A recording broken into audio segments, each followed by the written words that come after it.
Captain तरुण कुमार सिंघा, विशिष्ट सेवा medal and बार, सेवानिवृत्त,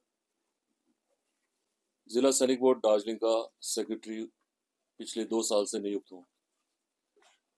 आज जिला सैनिक बोर्ड दार्जिलिंग देश के सबसे पुराने सैनिक बोर्ड में एक है और 16 नवंबर 2024 में पूरे 80 साल इसके पूरे होते हैं।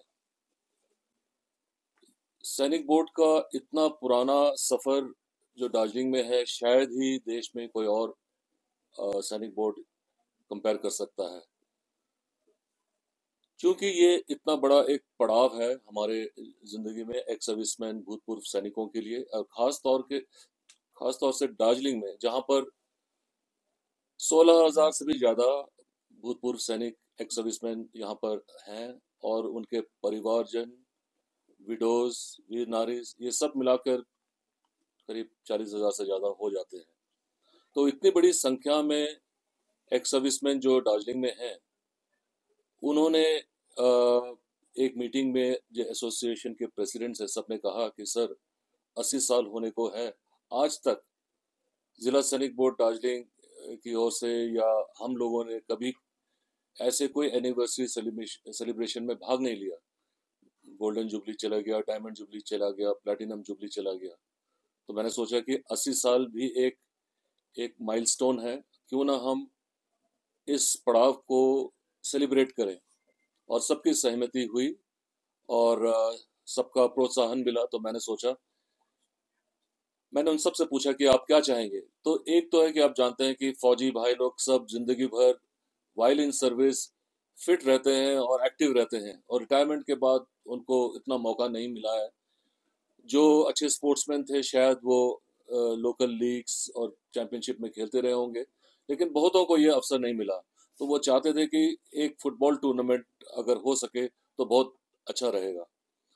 तो इस प्रस्ताव को मैंने भी स्वीकार किया और मैंने हमारे जीटीए के जो सैनिक बोर्ड है, सेक्रेटरी साहब, उनसे मैंने बात किया कि ये मांग है, ये सबकी चाहत है, और एक प्रपोजल रखा कि हम हमारे जितने भी एसोसिएशंस हैं उनके कुछ टीम बनाकर उनके आपस में एक 4 दिन का टूर्नामेंट रखेंगे, जो अभी कल 12 नवंबर से लिबोंग के मिलिट्री ग्राउंड में हम शुरू करेंगे, जिसमें नॉकआउट बेसिस पे टूर्नामेंट होगा और 16 तारीख को फाइनल्स रखेंगे। मैं चाहता था कि ईएसएम एसोसिएशंस को भी कुछ फाइनेंशियल बेनिफिट भी हो, क्योंकि वो अक्सर सोशल सर्विस करते रहते हैं, उनके पास फाइनेंस की कभी कमी रहती है। वैसे तो हम उनके एजीएम में जिला सैनिक बोर्ड के जरिए से हम उनको हेल्प जरूर करते हैं, लेकिन आप मानेंगे कि जितना भी करेंगे वो शायद कम ही है। हम तो चाहेंगे कि और भी बहुत कुछ करें।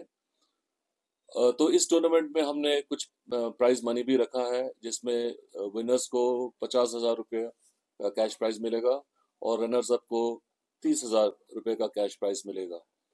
इससे उम्मीद करता हूं कि न केवल उनका हौसला बढ़ेगा, खुशी होगी, और शायद वो अपने एसोसिएशन के किसी भी वेलफेयर एक्टिविटी में जोड़ सकेंगे। हमने चीफ गेस्ट फाइनल्स के लिए मेजर जनरल तरुण अग्रवाल, जो जीओसी 111 सब एरिया से आएंगे, उन्होंने हमारा इनविटेशन स्वीकार किया है और उन्होंने ये भी प्रॉमिस किया है कि उनकी तरफ से जो बन सकेगा वो भी योगदान देंगे। तो हम आने वाले 4-5 दिनों में, मौसम भी अच्छा है, खेलने लायक भी है, और सबका जो हौसला है बिल्कुल हाई स्पिरिट्स में है। उम्मीद करते हैं कि एक अच्छा एक एटमॉस्फेयर रहेगा और सब एक सर्विसमैन मिलजुल कर एकता का एक प्रतीक दोबारा सभी को दिखाएंगे। कितने टीम भाग लेंगे? इसमें 8 टीम भाग लेंगे और उनको हमने 2 पूल में रखा है, पूल ए और पूल बी।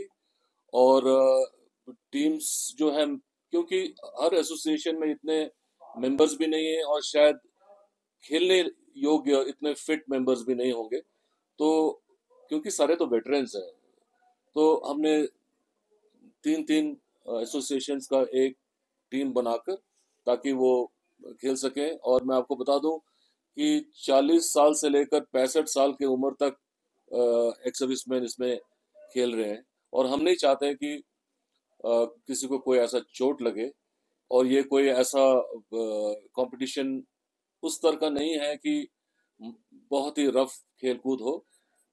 हम चाहते हैं कि सारे एक्स सर्विसमैन एक एक पुराने कॉमरेड्स के साथ, दोस्तों के साथ खेल के भावना, एक गुड स्पिरिट के साथ वो खेलें, और मे the best team win, and थोड़ा कैश प्राइज भी लेके जाएं।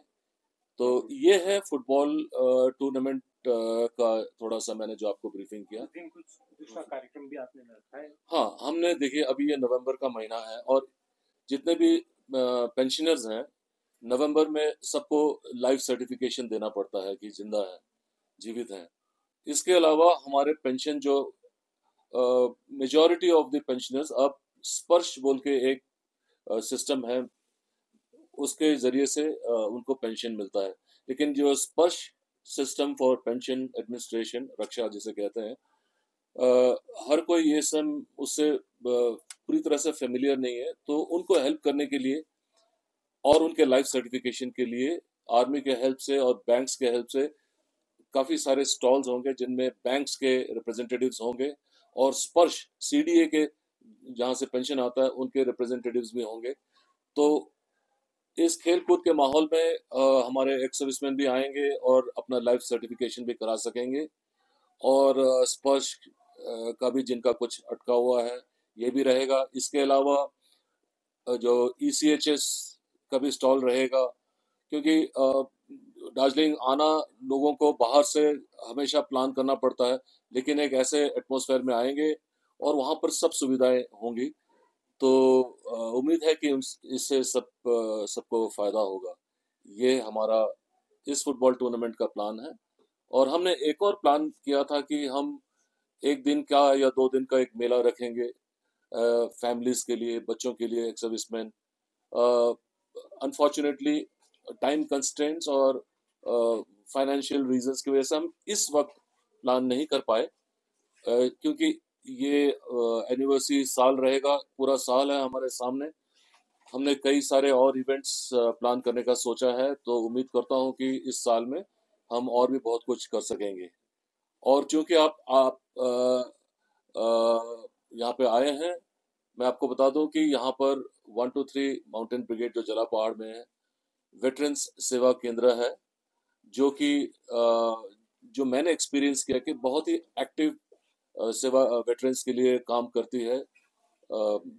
कमांडर बीएस उपल साहब नए आए हैं, और उन्होंने पहले ही मीटिंग में मुझे ये बताया है कि वेटरन्स का वेलफेयर देखभाल करना मेरा धर्म है, और apart from fighting the enemy ये मेरा बिल्कुल पैरेलली चलता रहेगा। और उनके इस सपोर्ट की वजह से आज हम ये टूर्नामेंट करने के लिए आगे बढ़ रहे हैं। और हमारे इस पूरे काम में सहयोग देने का एक खास नाम मैं बताना चाहूँगा, कर्नल अमित आशरी, जो स्टाफ ऑफिसर वेटरन्स हैं, जो हम तो करते ही हैं कि दूर दराज में आउटरीच प्रोग्राम करने का कोशिश करते हैं। ये वेटरन सेवा केंद्र आने के बाद से आर्मी भी रिमोट एरियाज में जाके एक्स सर्विसमैन को हेल्प करते हैं, उनकी ज़रूरतों को देखते हैं, और पेंशन को जिनका कोई प्रॉब्लम हो रहा है वो मेरे सामने लेके आते हैं, या सीडीए के साथ लेते हैं। तो मिलजुल के काम करने से क्या हो रहा है कि आज की तारीख में मैं कह सकता हूँ कि हमारे जितने भी एक्स सर्विसमैन वेटरन्स हैं उनको बहुत फायदा हो रहा है। जिला सैनिक बोर्ड की तरफ से वेटरन्स और उनका परिवार के लिए वेलफेयर का किस तरह का कार्यक्रम कर रहा है? देखिए, एक तो सबसे पहला काम होता है कि हम ये देखते हैं कि सुनिश्चित करते हैं कि वेटरन्स को पेंशन सही तरीके से मिल रहा है। वेटरन के जिंदा रहते हैं हम ये भी कोशिश करते हैं कि उनके परिवारजन, यानी कि उनके पत्नी, वाइफ, और उनके डिपेंडेंट चिल्ड्रन, स्पेशली डॉटर्स, जिनका ये भी प्रावधान है कि फादर मर गए, मदर मर गए, और अनमैरिड डॉटर है, या विडोड डॉटर है, या डिवोर्स डॉटर है, और पेरेंट्स के साथ रहते हैं, कोई कमाई नहीं करते, चलना तो है जिंदगी, तो वो सब डॉक्यूमेंटेशन हम कोशिश करते हैं कि सही हो, ताकि पेरेंट्स के गुजर जाने के बाद उस बच्ची को, उस बेटी को पेंशन मिलता रहे। तो प्राइमरीली तो हम पेंशन का ही रोल देखते हैं। इसके बाद उनके कई ऐसे भी केसेस आए हैं, जैसे और जगह में भी इस तरह के रिपोर्ट्स आते हैं कि सर्विंग सोल्जर वो सर्व कर रहा है बॉर्डर में, उसके परिवारजनों को लोग हैरास कर रहे हैं, तंग कर रहे हैं, तो ऐसे केसेस भी आते हैं हमारे पास। तो हम एडमिनिस्ट्रेशन के साथ टेकअप करते हैं कि एक सर्विंग सोल्जर वो तो आ नहीं पाएगा, चाहे वो लीगल मैटर हो या कोई उनके फैमिली को हैरास कर रहे हो, तो हम एडमिनिस्ट्रेशन को बताते हैं और कि उस पर एक्शन लिया जाए, ताकि सोल्जर जो है जिस काम के लिए वो देश की सेवा में लगा रहे। कई सारी चीजें होती हैं कि ऐसा नहीं है कि हर कोई रिटायर्ड जो फौज में सर्व करता है सभी को पेंशन मिलता है। उसके कुछ क्राइटेरियाज होते हैं, 15 साल सर्विस होना होता है। कई लोग उससे पहले निकल आते हैं कई वजहों से, तो उनको पेंशन नहीं मिलता है। तो 65 इयर्स होने के बाद उनको पेन्यूरी ग्रांट मिलता है, महीने में 4,000 रुपये। तो ऐसे में मेरे टेन्योर में मैंने देखा कि एक बुजुर्ग एक्स सर्विसमैन जो पेन्यूरी ग्रांट में रहते थे, उनको कैंसर हो गया और ट्रीटमेंट के लिए वेल्लोर में गए और पैसे की कमी हो गई। तो ऐसे में उन्होंने गुहार लगाई कि सर ऐसा ऐसा हो गया है, मेरे पास पैसे नहीं है, शायद मैं बचूंगा नहीं। हमने कहा हम आपका हाथ थामने को तैयार हैं। तो हमारे पास ऐसे केसेस के लिए ग्रांट रहते हैं। हमने राज्य सैनिक बोर्ड के साथ मैटर टेकअप किया और डिस्ट्रिक्ट चैरिटेबल रिलीफ फंड से 1 लाख का सैंक्शन भी दिया। और आप जानते हैं कि हमारे पास यहाँ पर बताशिया वॉर मेमोरियल भी है, जो एक आइकॉनिक टूरिस्ट डेस्टिनेशन है। पर उससे ज़्यादा ये है कि यहाँ पर हम हमारे जो वीर योद्धाओं की स्मृति में हम उनको सम्मान हर साल करते हैं, हर दिन करते हैं। बट खास तौर से विजय दिवस जो 2 मनाया जाता है, 26 जुलाई कारगिल विजय दिवस और 16 दिसंबर जो 1971 वॉर में इंडियाज विक्ट्री ओवर पाकिस्तान में मनाते हैं। और ऐसे प्रोग्राम में हमने पिछली बार कारगिल विजय दिवस में जो हमारे दार्जिलिंग डिस्ट्रिक्ट के जितने भी शहीद हुए थे या जिनको कोई गैलेंट्री का अवार्ड मिला था, जो शहीद हुए थे उनके विधवाओं को, यानी कि वीर नारी या कोई ऐसा बैचलर रहा हो, उनके पेरेंट्स वीर पिता या वीर माता या वीर बहन, इन सबको बुला के हमने सम्मान किया था। कुछ हम क्या ही दे सकते हैं, लेकिन हमने एक टोकन उनको कुछ कैश भी दिया था और मेमेंटो भी दिया था, ताकि वो अपने घर वालों के सेक्रीफाइस को हम रेस्पेक्ट करते हैं, याद करते हैं, उनको ये एहसास रहे। सिमिलरली हमने 16 दिसंबर के उसमें हमने 71 वॉर में सिमिलरली शहीद हुए परिजनों को भी हमने इस तरह से सम्मानित किया था। इसके अलावा दार्जिलिंग में पिछले साल काफी बारिश, कहीं पे कुछ आग, तो कई एक्स सर्विसमैन के घर गिर गए, डैमेज हो गए, आग लग गया।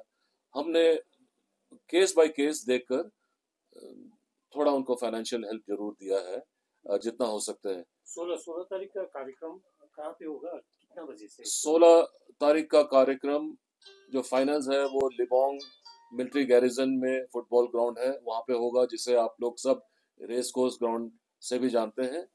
और 11 बजे का समय है फाइनल्स का। हम उम्मीद करते हैं कि जीओसी जनरल अग्रवाल के अलावा और भी हमने डिस्टिंग्विश्ड गेस्ट, वेटरन ऑफिसर्स और सब ईएसएम को इनवाइट किया है। मैं आप सबके थ्रू से सबको इनविटेशन करता हूं कि आप आइए और हमारे वेटरन सोल्जर्स का हौसला बढ़ाइए। और हम आप सबको दिखाना चाहते हैं कि भले ही उम्र हो गई हो, लेकिन वो जोश, वो जज्बा कभी हमारा कम नहीं होगा। मुझसे पहले 14 सेक्रेटरीज रह चुके हैं, मैं 15वां हूँ। और 2023 के फरवरी महीने के 27 तारीख को मैंने ज्वाइन किया था। तो उस समय मैंने ये देखा कि जिला सैनिक बोर्ड दार्जिलिंग सबसे पुराना तो है ही, इसके और भी शाखाएं हैं। करशियोंग में है, सिलीगुड़ी में है और कालिम्पोंग में भी था इसलिए कह रहा हूं क्योंकि कालिम्पोंग जब से डिस्ट्रिक्ट बन गया है, जब तक कोई नया सेक्रेटरी नहीं आए थे तो हम ही उसको संभाल रहे थे। तो इस तरह 3 और शाखाएं हम चला रहे थे। इसी जुलाई महीने में कालिम्पोंग एक फुल फ्लेजेड जिला सैनिक बोर्ड हो गया है और वहाँ पे एक नए ऑफिसर कमांडर गुरुंग साहब भी आ चुके हैं। इम्पॉर्टेंट ये था कि मैंने देखा कि आते ही एक तो G20 डेलीगेशन का विजिट था हमारे बताशिया में। देश के लिए बहुत गौरव की बात थी और दार्जिलिंग के लिए और भी कि हमारे यहाँ पर भी डेलीगेशन आए और बताशिया वॉर मेमोरियल में उनको लाया गया। तो हमने काफ़ी उसमें इम्प्रूवमेंट्स की क्योंकि वो एक आइकॉनिक टूरिस्ट डेस्टिनेशन है।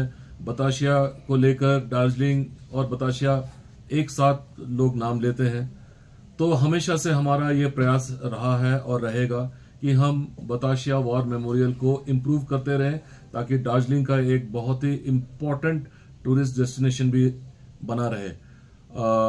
उसमें कई सारे इम्प्रूवमेंट्स हुए हैं। इसके अलावा मैं आपको बताना चाहता हूं कि आने वाले दिनों में एक मॉन्यूमेंटल राष्ट्र ध्वज वहां पे इरेक्ट होने वाला है, जो मैंने फ्लैग फाउंडेशन ऑफ इंडिया से कांटेक्ट करके रिक्वेस्ट किया था कि हमारे यहाँ पर इतना इम्पोर्टेंट एक डेस्टिनेशन है और इतना एक भव्य स्मारक है, तो हमारे पास एक ऐसा राष्ट्रीय ध्वज लहराना चाहिए जो बहुत दूर दूर से दिखे।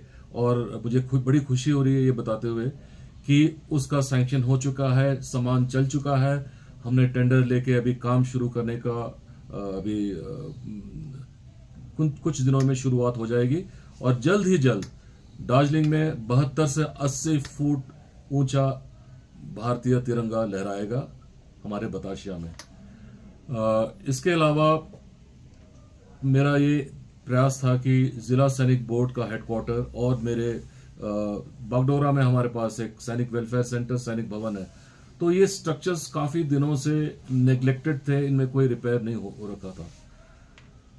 यही हमारा अस्तित्व है, यही सब आते हैं और यही हमारा प्राइड है। तो मेरा एक प्राथमिक काम ये था कि मैं इन सब इंफ्रास्ट्रक्चर का रेनोवेशन, रिपेयर और रीडेवलपमेंट करूं। और आज आप यहाँ पे आए हुए हैं, आपको हम दिखाएंगे कि आज जिला सैनिक बोर्ड हेडक्वार्टर दार्जिलिंग मैं गर्व से कह सकता हूं, जबकि काम चल रहा है अभी भी, लेकिन फिर भी आपको ये देखकर पता लग ही जाएगा कि शायद इससे बेहतर जिला सैनिक बोर्ड का सुविधा बहुत कम ही हो देश में। इसमें भी काम चल रहा है तो बाहर से कोई आए उनको लगना चाहिए कि अच्छी जगह पे आए हैं। ये हैंडी रूम बन रहा है, ये सब गेस्ट रूम है। हैंडी रूम, हाँ, इधर गेस्ट रूम है। ये सब तो काम चल रहा है। हर आप देखेंगे जो आएंगे खाने के लिए क्या प्रॉब्लम है, वो भी कैफेटेरिया भी हमने शुरू कर दिया है। और नीचे डॉर्मेट्री बनाऊंगा ताकि जो बाहर से आए उन लोगों को सहूलियत हो, सुविधा हो। ये जो सामने यहाँ पे सबसे बड़ा प्रॉब्लम दार्जिलिंग में पार्किंग का है। बुजुर्ग लोग आते हैं, वो गाड़ी पार्किंग, तो अभी हम यहाँ पे पार्किंग भी क्रिएट कर रहे हैं। 3-4 गाड़ी तो रोड साइड पार्किंग होगा। अगर पार्किंग होगा तो मैं कोशिश करूंगा कि एक एम्बुलेंस भी यहाँ पे पार्क करूं, तो एक्स सर्विसमैन के लिए, सबके लिए सुविधा हो। ये सब प्रयास है और काम चल रहा है। Sorry but just to give you an idea कि क्या क्या है। अरे दिवाकर, और ये हमारे दिवाकर साहब हैं। मीडिया ये हमारे दिवाकर साहब है जो ये सब कर रहे हैं। आपका गुड शो मैं आपको दिखा रहा हूँ। मुझे लगा था कि सब तैयार होगा तो एकदम ठाई होगा, बट नेवरदलेस।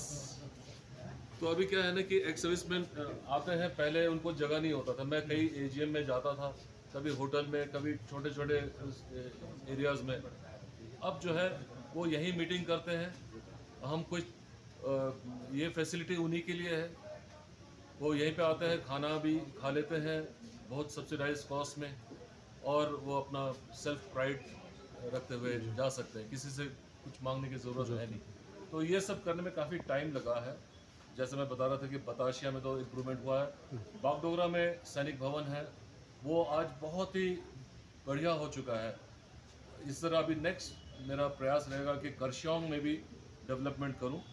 तो दार्जिलिंग डिस्ट्रिक्ट में हम लोग का एक्स सर्विसमैन के वेलफेयर के लिए जितना हो सकता है ये इम्प्रूवमेंट करने का प्रयास चलता रहेगा। तीसरा, आप जानते हैं कि यहाँ पर एक war museum, Gorkha war museum trust बोल के एक स्ट्रक्चर है घूम के पास में। वो पिछले 8-10 साल से ताला लगा हुआ है, बिल्डिंग बना हुआ है, लेकिन कुछ भी नहीं है।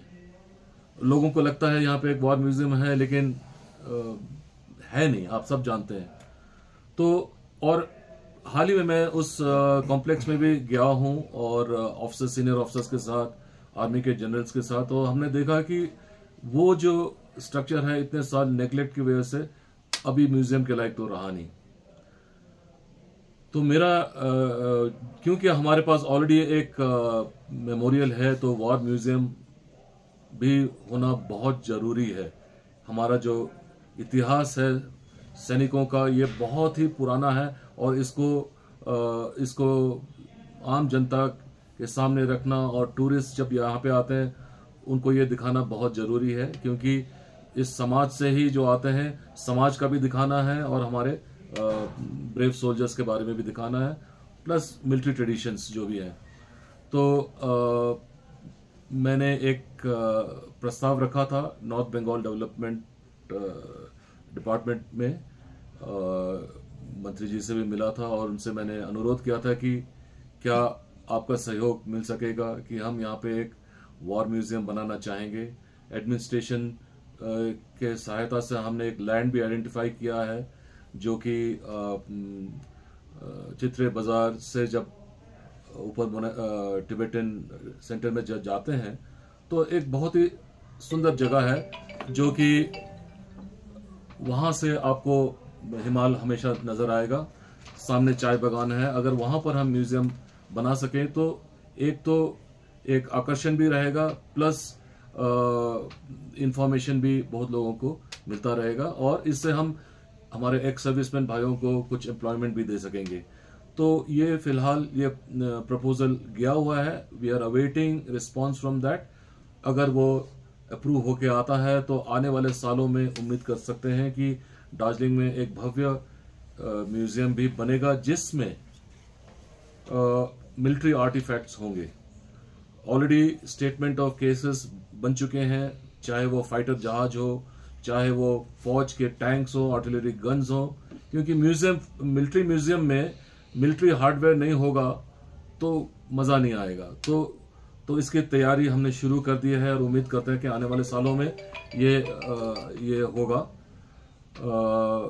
इसके अलावा लिबांग में आप जानते हैं कि हमारा एक्स सर्विसमैन के लिए एक हेल्थ पॉलीक्लिनिक है। वो लिबांग मिलिट्री गैरिजन से भी काफी आगे है मिलिट्री हॉस्पिटल के साथ। तो वहां के रहने वाले एक्स सर्विसमैन के लिए तो इतना प्रॉब्लम है नहीं, लेकिन दार्जिलिंग डिस्ट्रिक्ट तो बहुत फैला हुआ है और बहुत दूर से आते हैं, तो लोगों को ये प्रॉब्लम होता था, और हम चाहते हैं कि हमेशा फ्यूचर के लिए भी ये प्रॉब्लम हट जाए। तो वो जो पुराना म्यूजियम कॉम्प्लेक्स है वो हमारे ECHS पॉलीक्लिनिक के लिए बहुत ही सूटेबल है, और उस पर भी एडमिनिस्ट्रेशन का एक बहुत ही पॉजिटिव रिस्पांस है, और वो भी चाहते हैं कि एक्स सर्विसमैन को ये सुविधा मिल सके कि उनको कष्ट ना हो। तो अभी वो प्रक्रिया चल रही है कि उसे हमें हैंडओवर कर देंगे तो हम ECHS की सुविधा वहीं रोड साइड में उस कॉम्प्लेक्स में कर सकेंगे। तो ये मोटा मोटी मैंने आपको मेजर जो डेवलपमेंट्स आने वाले सालों में करने के लिए जो प्रस्ताव दिए हैं, ये आप सबको मैं अवगत करा रहा हूँ। देखिए, एक तो सबसे पहला काम होता है कि हम ये देखते हैं कि सुनिश्चित करते हैं कि वेटरन्स को पेंशन सही तरीके से मिल रहा है। वेटरन के जिंदा रहते हैं, हम ये भी कोशिश करते हैं कि उनके परिवारजन यानी कि उनके पत्नी, वाइफ और उनके डिपेंडेंट चिल्ड्रन, स्पेशली डॉटर्स, जिनका ये भी प्रावधान है कि फादर मर गए, मदर मर गए और अनमैरिड डॉटर है या विडोड डॉटर है या डिवोर्स डॉटर है और पेरेंट्स के साथ रहते हैं, कोई कमाई नहीं करते, चलना तो है जिंदगी, तो वो सब डॉक्यूमेंटेशन हम कोशिश करते हैं कि सही हो, ताकि पेरेंट्स के गुजर जाने के बाद उस बच्ची को, उस बेटी को पेंशन मिलता रहे। तो प्राइमरीली तो हम पेंशन का ही रोल देखते हैं। इसके बाद उनके कई ऐसे भी केसेस आए हैं, जैसे और जगह में भी इस तरह के रिपोर्ट्स आते हैं कि सर्विंग सोल्जर वो सर्व कर रहा है बॉर्डर में, उसके परिवारजनों को लोग हैरास कर रहे हैं, तंग कर रहे हैं, तो ऐसे केसेस भी आते हैं हमारे पास। तो हम एडमिनिस्ट्रेशन के साथ टेकअप करते हैं कि एक सर्विंग सोल्जर वो तो आ नहीं पाएगा, चाहे वो लीगल मैटर हो या कोई उनके फैमिली को हैरास कर रहे हो, तो हम एडमिनिस्ट्रेशन को बताते हैं और कि उस पर एक्शन लिया जाए, ताकि सोल्जर जो है जिस काम के लिए वो देश की सेवा में लगा रहे। कई सारी चीजें होती हैं कि ऐसा नहीं है कि हर कोई रिटायर्ड जो फौज में सर्व करता है सभी को पेंशन मिलता है। उसके कुछ क्राइटेरियाज होते हैं, 15 साल सर्विस होना होता है। कई लोग उससे पहले ही निकल आते हैं कई वजहों से, तो उनको पेंशन नहीं मिलता है। तो 65 इयर्स होने के बाद उनको पेन्यूरी ग्रांट मिलता है, महीने में 4000 रुपये। तो ऐसे में मेरे टेन्योर में मैंने देखा कि एक बुजुर्ग एक सर्विसमैन जो पेन्यूरी ग्रांट में रहते थे, उनको कैंसर हो गया और ट्रीटमेंट के लिए वेल्लोर में गए और पैसे की कमी हो गई। तो ऐसे में उन्होंने गुहार लगाई कि सर ऐसा ऐसा हो गया है, मेरे पास पैसे नहीं है, शायद मैं बचूंगा नहीं। हमने कहा हम आपका हाथ थामने को तैयार हैं। तो हमारे पास ऐसे केसेस के लिए ग्रांट रहते हैं। हमने राज्य सैनिक बोर्ड के साथ मैटर टेकअप किया और डिस्ट्रिक्ट चैरिटेबल रिलीफ फंड से 1 लाख का सैंक्शन भी दिया। और आप जानते हैं कि हमारे पास यहाँ पर बताशिया वार मेमोरियल भी है, जो एक आइकॉनिक टूरिस्ट डेस्टिनेशन है, पर उससे ज़्यादा यह है कि यहाँ पर हम हमारे जो वीर योद्धाओं की स्मृति में हम उनको सम्मान हर साल करते हैं, हर दिन करते हैं। बट खास तौर से विजय दिवस जो 2 मनाया जाता है, 26 जुलाई कारगिल विजय दिवस और 16 दिसंबर जो 1971 वॉर में इंडियाज विक्ट्री ओवर पाकिस्तान में मनाते हैं। और ऐसे प्रोग्राम में हमने पिछली बार कारगिल विजय दिवस में जो हमारे दार्जिलिंग डिस्ट्रिक्ट के जितने भी शहीद हुए थे या जिनको कोई गैलेंट्री का अवार्ड मिला था, जो शहीद हुए थे उनके विधवाओं को, यानी कि वीर नारी या कोई ऐसा बैचलर रहा हो, उनके पेरेंट्स वीर पिता या वीर माता या वीर बहन, इन सब को बुला के हमने सम्मान किया था। कुछ हम क्या ही दे सकते हैं, लेकिन हमने एक टोकन उनको कुछ कैश भी दिया था और मेमेंटो भी दिया था, ताकि वो अपने घर वालों के सेक्रीफाइस को हम रेस्पेक्ट करते हैं, याद करते हैं, उनको ये एहसास रहे। सिमिलरली हमने 16 दिसंबर के उसमें हमने 71 वॉर में सिमिलरली शहीद हुए परिजनों को भी हमने इस तरह से सम्मानित किया था। इसके अलावा दार्जिलिंग में पिछले साल काफ़ी बारिश, कहीं पे कुछ आग, तो कई एक्स सर्विसमैन के घर गिर गए, डैमेज हो गए, आग लग गया। हमने केस बाय केस देखकर थोड़ा उनको फाइनेंशियल हेल्प जरूर दिया है, जितना हो सकता है। 16 तारीख का कार्यक्रम कहाँ पे होगा, कितना बजे से? 16 तारीख का कार्यक्रम जो फाइनल्स है वो लिबोंग मिलिट्री गैरिजन में फुटबॉल ग्राउंड है, वहाँ पे होगा, जिसे आप लोग सब रेस कोर्स ग्राउंड से भी जानते हैं। और 11 बजे का समय है फाइनल्स का। हम उम्मीद करते हैं कि जीओसी जनरल अग्रवाल के अलावा और भी हमने डिस्टिंग्विश्ड गेस्ट, वेटरन ऑफिसर्स और सब ईएसएम को इनवाइट किया है। मैं आप सबके थ्रू से सबको इनविटेशन करता हूं कि आप आइए और हमारे वेटरन सोल्जर्स का हौसला बढ़ाइए और हम आप सबको दिखाना चाहते हैं कि भले ही उम्र हो गई हो लेकिन वो जोश वो जज्बा कभी हमारा कम नहीं होगा। जानते हैं कि हमारे फौजी भाई लोग सब तो वायलिन सर्विस तो मार्क्समैन थे, बंदूकें चलाते और कुछ तो देश का नाम रोशन कर रहे थे ओलंपिक्स में, एशियन गेम्स में, कॉमनवेल्थ में और इंटरनेशनल फोरा में। उनमें से हमारे ऑनरी कैप्टन जीतू राय साहब भी हैं, सब जानते हैं, ओलंपियन है, एशियन वर्ल्ड नंबर 1 रह चुके हैं 10 मीटर्स एंड 20 मीटर्स में। तो और भी हमारे बहुत सारे सर्विसेज और नेशनल के शूटर्स हैं।